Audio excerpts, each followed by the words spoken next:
Good morning students. इससे पहले वाले लेक्चर में हम लोगों ने डिस्कस की थी सारी शब्दावली और उसके साथ साथ डिस्कस किया था एक संकर संकरण। पर आज इस लेक्चर के अंदर मैं आपको केवल और केवल एक संकर संकरण को वापस से और फिर द्विसंकर संकरण के बारे में बात करेंगे। तो सबसे पहले हम बात करते हैं एक संकर संकरण के बारे में। तो एक संकर संकरण का तात्पर्य क्या है? एक विपर्यासी लक्षण को ध्यान में रख करके दो पादपों के मध्य कराया गया संकरण क्या कहलाता है? एक संकर संकरण कहलाता है। जैसे यहां पर जो विपर्यासी लक्षण है वो एक ही चयन करना है और विपर्यासी लक्षण एक जो चयन किया वो कौन सा किया? वो किया पादप की लंबाई का। और आप जानते हैं कि विपर्यासी लक्षण में एक प्रभावी लक्षण होता है और एक अप्रभावी लक्षण होता है। तो पादप की लंबाई में जो प्रभावी लक्षण होता है वो होता है लंबा पादप और अप्रभावी लक्षण जो हुआ करता है वो होता है बौना पादप। अप्रभावी लक्षण कौन सा है? बौना पादप। तो अब लंबे पादप में पादप के लंबेपन के लक्षण को नियंत्रित करने वाला जो जीन युग्म हुआ करता है वो होता है कैपिटल टी कैपिटल टी। उसको हम किससे प्रदर्शित करते हैं? कैपिटल टी कैपिटल टी से। जबकि बौने पादप के अंदर जो बौनेपन का लक्षण है उसे नियंत्रित करने वाला जो जीन युग्म हुआ करता है उसे हम प्रदर्शित करते हैं स्मॉल टी से। ओके, तो विपर्यासी लक्षण पादप की लंबाई, प्रभावी लक्षण लंबा पादप, अप्रभावी लक्षण बौना पादप। तो एक विपर्यासी लक्षण को ध्यान में रख करके दो पादपों के मध्य संकरण। तो जो दो पादप होंगे उनमें से एक प्रभावी लक्षण वाला होगा और एक अप्रभावी लक्षण वाला होगा। और शुद्ध पादप होते हैं इसलिए प्रभावी लक्षण वाला भी समयुग्मजीय अवस्था वाला पादप होगा और अप्रभावी लक्षण वाला भी समयुग्मजीय अवस्था वाला होगा। यानी कि जिन दो पादपों का चयन किया जाएगा वो पादप शुद्ध होंगे अर्थात समयुग्मजीय अवस्था में होंगे, परंतु एक प्रभावी लक्षण वाला होगा और एक अप्रभावी लक्षण वाला होगा। तो एक संकर संकरण में मेंडल ने जिन दो पादपों का चयन किया था उनमें से एक कैपिटल टी और एक स्मॉल टी जीन वाला पादप था। तो ये पादप जो है क्योंकि शुद्ध पादप है और क्या है? पैतृक है, क्योंकि इन्हीं से एक संकर संकरण को प्रारंभ किया जा रहा है इसलिए इन्हें क्या बोलते हैं? शुद्ध पैतृक बोलते हैं। चूंकि इसके दोनों जीन समान है इसलिए कौन सी अवस्था कहलाएगी? ये अवस्था कहलाएगी समयुग्मजीय और ये व्यवस्था क्या कहलाएगी? समयुग्मजीय, क्योंकि यहां पर भी दोनों जीन जो है वो कौन सी अवस्था में है? समान अवस्था में। ओके, ये पादप जो है क्योंकि प्रभावी लक्षण वाला है अर्थात लंबा पादप है और ये बौना पादप है अर्थात अप्रभावी लक्षण वाला है। ओके, तो इन पादपों से हमें सबसे पहले प्राप्त करनी होती है F1 पीढ़ी और F1 पीढ़ी को प्राप्त करने के लिए हमें सबसे पहले प्राप्त करने होते हैं युग्मक। तो युग्मकों में पहली चीज, क्योंकि युग्मक अगुणित कोशिकाएं हुआ करती है अर्थात इनमें गुणसूत्रों की संख्या जो है वो आधी हुआ करती है, तो इसलिए युग्मक जो बनेंगे उन युग्मकों में जीन की संख्या जो होगी वो पैतृक की तुलना में आधी हुआ करती है। तो अब यहां पर इस पादप से जो युग्मक बनेगा उसमें एक ही जीन होगा और इस पादप से भी जो युग्मक बनेगा उसमें भी एक ही जीन होगा, क्योंकि पैतृक में दोनों जीन युग्म के दोनों जीन समान है इसलिए यहां जितने भी युग्मक बनेंगे उनमें सभी के अंदर एक ही प्रकार का जीन उपस्थित होगा कैपिटल टी, और यहां इस पादप से जो युग्मक बनेंगे उनमें भी सभी युग्मकों में एक ही प्रकार का जीन होगा स्मॉल टी। क्यों? क्योंकि पैतृक समयुग्मजीय प्रकार के हैं। तो यानी कि समयुग्मजीय पैतृकों से जो युग्मक बनते हैं वो युग्मक एक ही प्रकार के बनते हैं। कभी भी दो प्रकार के युग्मकों का निर्माण नहीं होगा अगर पैतृक समयुग्मजीय अवस्था में है तो। ओके, हाँ, जीन की संख्या पैतृक से आधी होगी, ये हमेशा ध्यान रखना। तो पैतृक में अगर दो जीन है तो युग्मक में जीन की संख्या कितनी हो जाएगी? आधी, यानी कि एक हो जाएगी। अब दोनों युग्मकों के मध्य कृत्रिम निषेचन होगा जिसे अपन क्या बोलते हैं? संकरण बोलते हैं। क्या बोलते हैं? संकरण। तो संकरण में जो पादप प्राप्त होगा वो पादप कौन सा होगा? कैपिटल टी और स्मॉल टी जीन से मिलकर के बना होगा या capital T small T gene वाले युग्मकों से मिलकर बना होगा, इसलिए इस पादप के पास जो जीन होगा वो कैपिटल टी स्मॉल टी होगा। तो कैपिटल टी स्मॉल टी क्योंकि इस पादप में जो जीन युग्म है उसके दोनों जीन समान अवस्था में नहीं है, यानी कि दोनों समान प्रकार के नहीं है, इसलिए ये क्या कहलाएगा? विषम युग्मजी कहलाएगा। क्या कहलाएगा? विषम युग्मजी।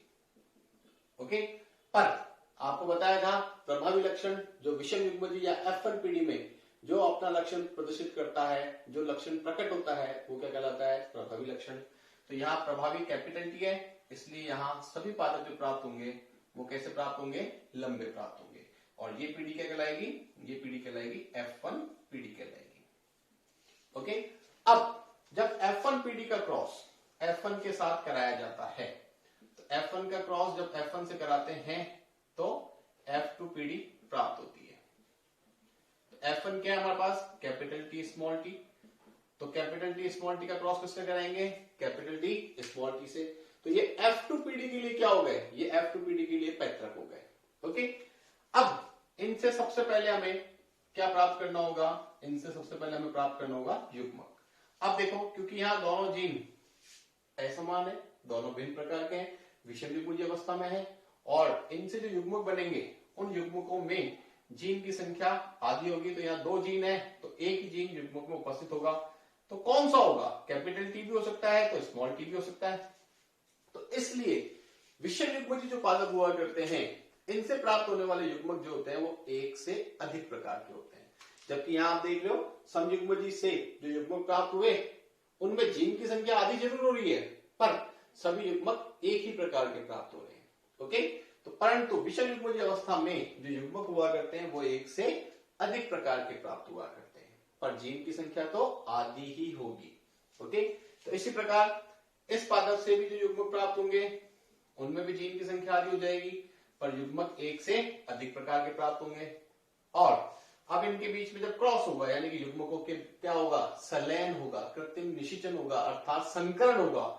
तो ये युग्मक जो है वो इस पादप के युग्मक से, और ये युग्मक भी इस पादप के युग्मक के साथ जाकर के संलयित होगा। तो ये युग्मक जो है वो इस पादप के इन दोनों जीन से, दोनों युग्मकों से संलयित हो सकता है। तो अगर इससे संलयित होगा या फिर इससे संलयित होगा। इसी प्रकार से ये युग्मक का संलयन इससे होगा या फिर इससे होगा। तो जो पादप हमको प्राप्त होंगे F2 पीढ़ी में कौन से होंगे? Capital T capital T, capital T small T, capital T small T, small T small T. इसको अपन एक चेकर बोर्ड से भी देख सकते हैं। इसमें एक तरफ एक पादप के युग्मक लिख देते हैं और दूसरी तरफ दूसरे पादप के युग्मक लिख देते हैं।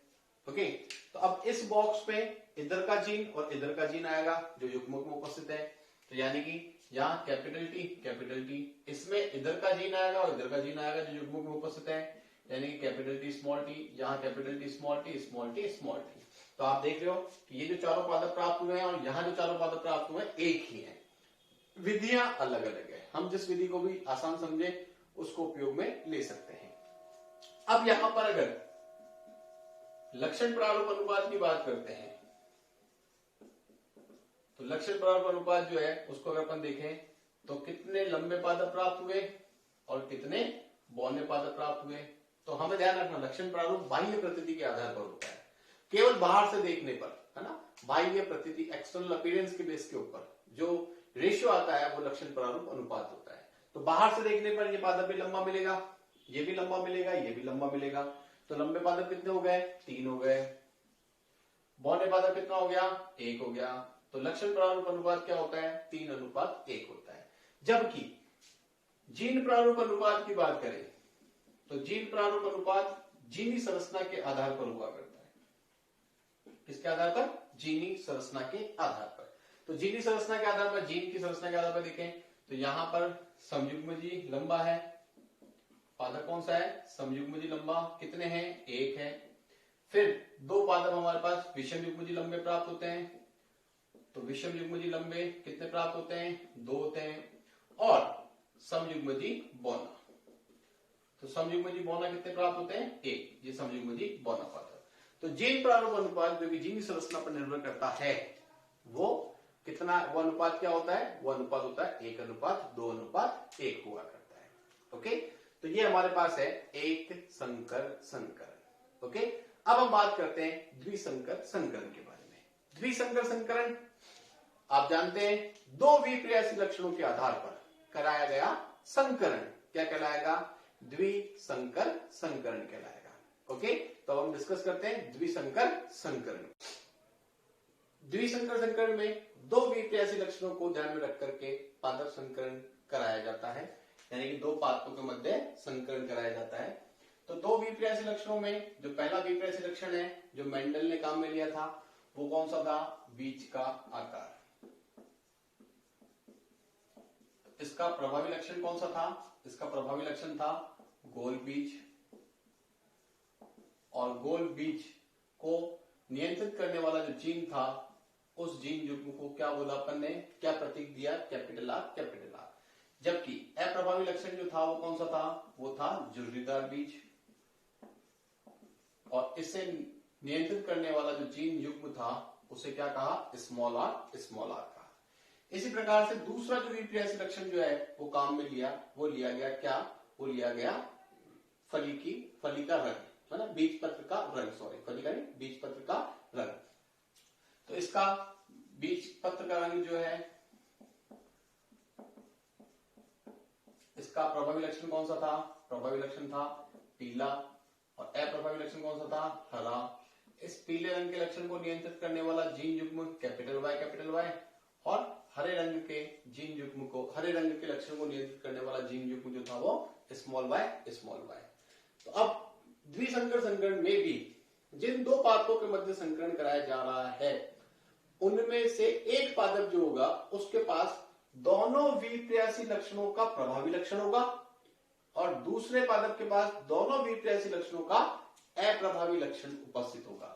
यानी कि ये दोनों प्रभावी लक्षण जो है वो एक पादप के पास प्राप्त होंगे या उपस्थित होंगे, और ये दोनों अप्रभावी लक्षण जो है वो दूसरे पादप के पास उपस्थित होंगे, और उन पादपों के मध्य कराया जाएगा संकरण। ओके, यानी कि capital R, capital R, capital Y का cross small R, small R, small Y के साथ। ओके, तो यहां देखो, अब ये अवस्था क्योंकि समयुग्म जी है, सभी जीन जो है वो समान प्रकार के हैं, यहां भी आप देख रहे हो सभी जीन समान प्रकार के हैं, तो अवस्था कौन सी प्रकार की हुई? समयुग्म जी। तो ये पादप जो है वो समयुग्म जी गोल होगा और पीला कहलाएगा, जबकि ये समयुग्म जी झुर्रीदार और हरा कहलाएगा। तो ये क्या हो गए? ये हो गए पैतृक, जो कि कौन से प्रकार के हैं? शुद्ध प्रकार के।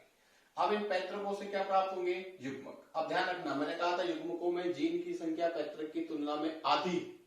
ओके, तो युग्मक जो प्राप्त होगा उसमें दोनों लक्षणों को नियंत्रित करने वाले जीन युग्म का, दोनों लक्षणों को नियंत्रित करने वाले जीन युग्म का एक एक जीन आवश्यक रूप से उपस्थित होगा। ओके, यानी कुल जीन कितने हैं? 4। तो 4 है तो युग्मक के पास कितने जीन होंगे? 2 ही जीन होंगे, पर 2 जीन में से एक इन दोनों में से एक होगा और एक इन दोनों में से एक होगा, क्योंकि दोनों समान प्रकार के हैं, इसलिए यहां पर जो युग्मक प्राप्त होंगे वो एक ही प्रकार के प्राप्त होंगे, और उस युग्मक में capital R, capital Y gene उपस्थित होंगे।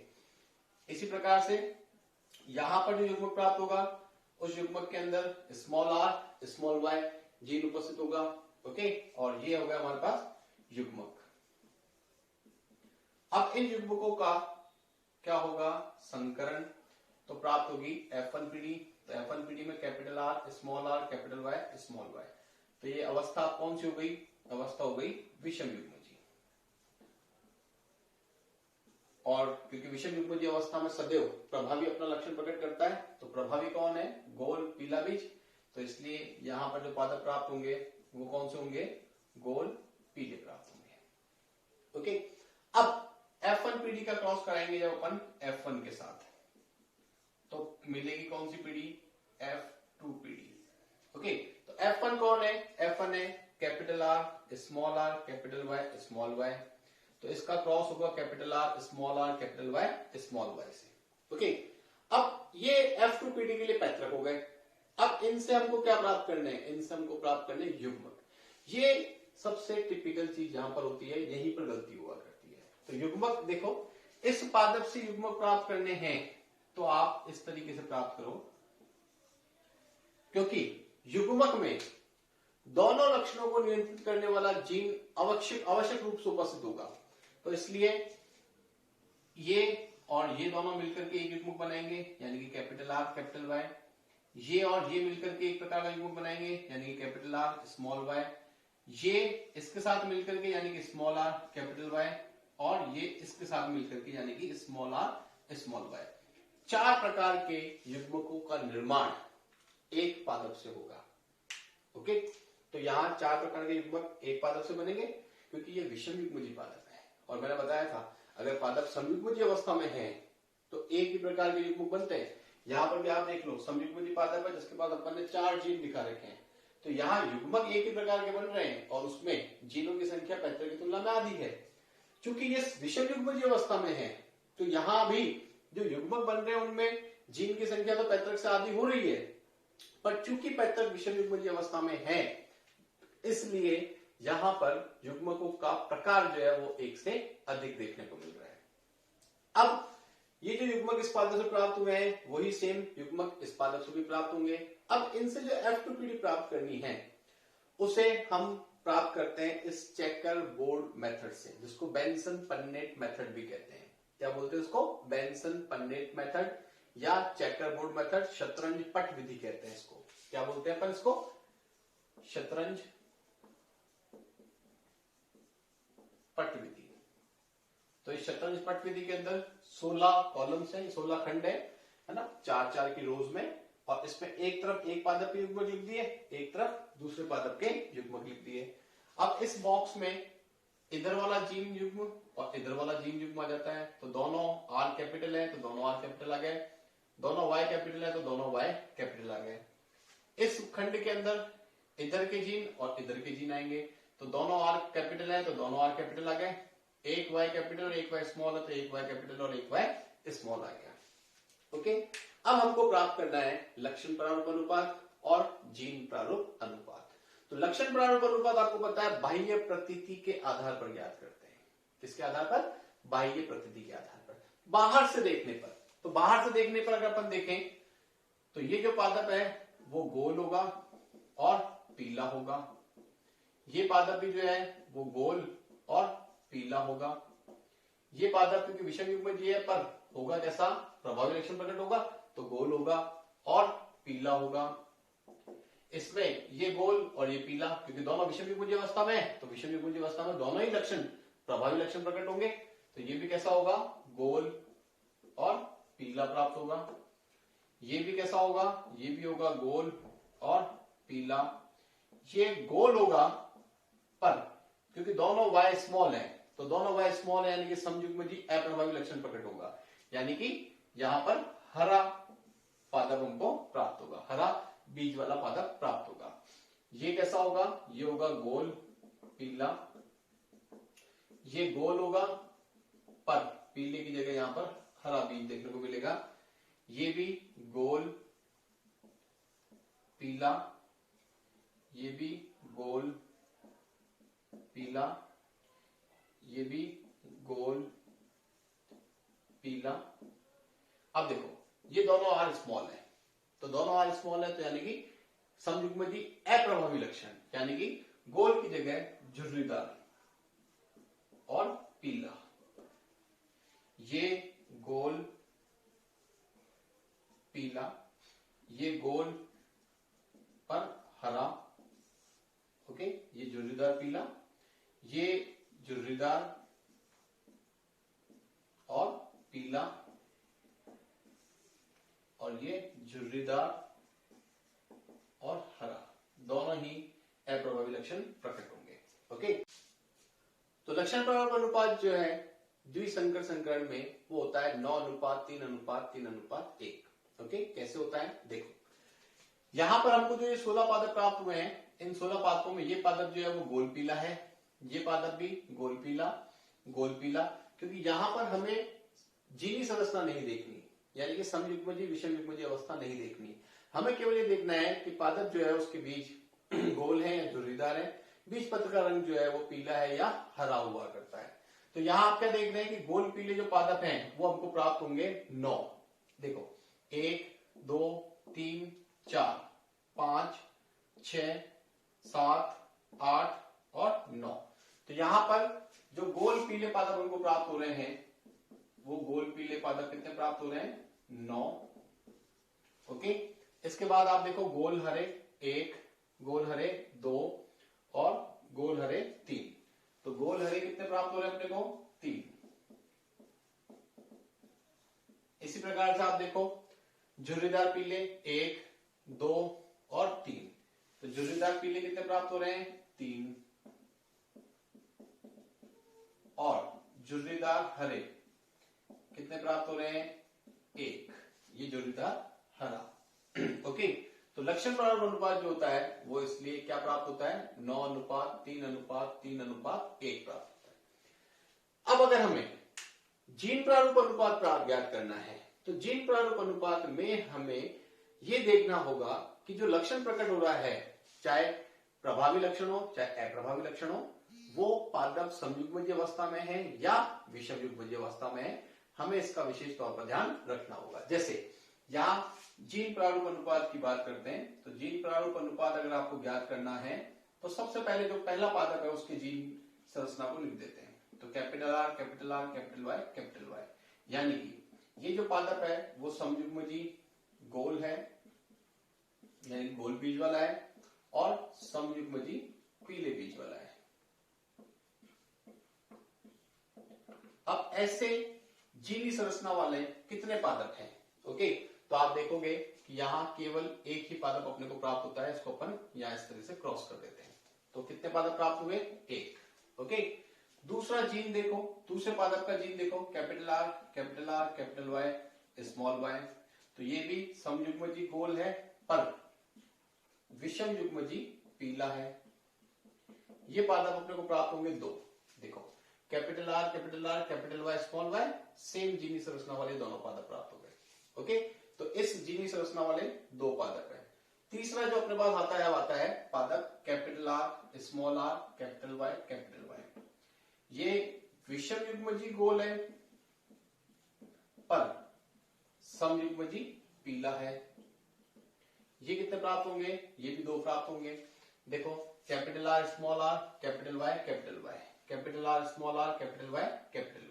तो ये दोनों समान जीनी संरचना वाले पादप हैं। कितने प्राप्त हुए? 2 प्राप्त हुए। चौथा देखो capital R small R capital Y small Y, दोनों ही लक्षण जो है वो विषम युग्मजीय अवस्था में, यानी कि विषम युग्मजीय गोल और विषम युग्मजीय पीला। कितने पादप है? ये 4 पादप है। ओके, तो इनको कैंसिल करते जाओ, 1 2 3 और 4। ओके, ये चारों कैंसिल होगा अपने यहां पर। ओके, अब कौन सा पादप आएगा? अब पादप आएगा ये वाला। तो इस प्रकार हम जब सीक्वेंस से चलेंगे, ओके, तो सीक्वेंस से चलेंगे तो हमारे पास जो यहाँ जीन प्रारूप अनुपात आता है वो आता है 1:2:2:1:1:2:1:1, यानी कि शॉर्ट में अगर कहें तो 12:24:12:1 ये हमको यहाँ पर प्राप्त होते हैं। ओके, तो ये है हमारे पास मेंडल के द्वारा किया गया द्विसंकर संकरण का प्रयोग, जिसमें F2PD के अंदर जो पादप प्राप्त होते हैं उनका लक्षण प्रारूप अनुपात 9:3:3:3:1 आता है, जबकि जीन प्रारूप अनुपात ये हमको प्राप्त हुआ करता है। Okay, thank you.